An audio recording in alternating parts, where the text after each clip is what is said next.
Assalamualaikum warahmatullahi wabarakatuh. Saya Tira Loviana, pembimbing Leksam untuk Sumringah 2, SDN Sukasari, Kecamatan Cileunyi, Kabupaten Bandung. Saya akan menjelaskan laporan hasil praktik bermain olahraga tradisional, yaitu khususnya untuk lompat karet. Yang saya cari literasi dari sumber www.anakbisa.com. Permainan atau olahraga lompat karet ini biasanya digunakan pada zaman dahulu dan mungkin belum begitu terkenal pada zaman anak generasi Gen Alpha ya. Tetapi tentunya ketika dicoba di semua generasi pasti memiliki keunikan tersendiri dan keseruan yang khas. Nah, lompat karet ini salah satu permainan tradisional yang biasanya dimainkan oleh anak-anak Indonesia ya. Nah, umumnya ini biasanya perempuan, walaupun sebenarnya laki-laki pun masih boleh. Sejarahnya, lompat tali karet ini merupakan bukti kekayaan budaya Indonesia ya. Karena lompat karet ini walaupun tidak tahu penciptanya siapa, tapi menyebar ke seluruh daerah Indonesia.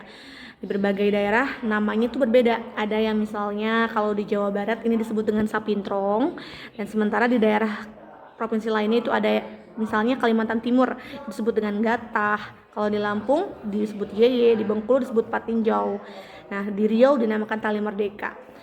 Cara membuatnya tentunya tidak mudah juga, bukan hanya dipasang-pasang, tetapi ada anyaman khusus ya. Jadi membuat tali karetnya diperlukan karet gelang yang memang dianyam dari menyambungkan karet gelang pertama ke gelang kedua dan selanjutnya, dan terbentuk menjadi lebih panjang sampai 5 meter atau mungkin cukup 3 meter.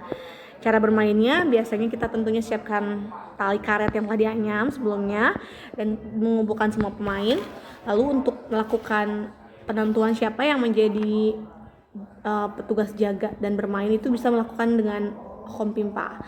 Lalu permainan lompat karet ini bisa dilakukan juga oleh 3 orang, 2 orangnya adalah yang memegang atau jaga dan 1 orang sebagai pemain atau yang bermain karet tersebut. Setelah terpilih, pemain yang menjadi penjaga dan pemain akan melompati tali pertama dan seterusnya. Permainan pun dimulai. 2 pemain bertugas memegang tali karet, dinaikkan ketinggian, kemudian diloncati. Tetapi bukan hanya diloncati, bisa juga dimain-mainkan sambil misalkan mengangkat kedua kaki atau salah satu kaki dan banyak variasi lainnya. Kemudian pemain yang menyenggol atau menyentuh tali ini, khususnya yang dibentang ya, yang dibentang oleh kedua petugas itu tidak boleh terkena. Tapi ada lagi aturan yang misalnya boleh disentuh ketika sudah mulai lebih tinggi, atau bisa dimain-mainkan dengan mengangkat kedua kaki atau bergiliran ke kanan dan kiri. Jadi sebetulnya bisa divariasikan.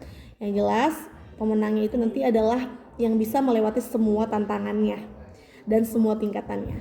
Manfaatnya banyak sekali. Yang pertama itu bisa jadi sarana untuk bersosialisasi ya bagi anak-anak, bisa melatih sikap sportif, jujur, lapang dada, kebersamaan. Terus kita juga tentunya melatih komunikasi dan melatih untuk menaati aturan yang sudah disepakati.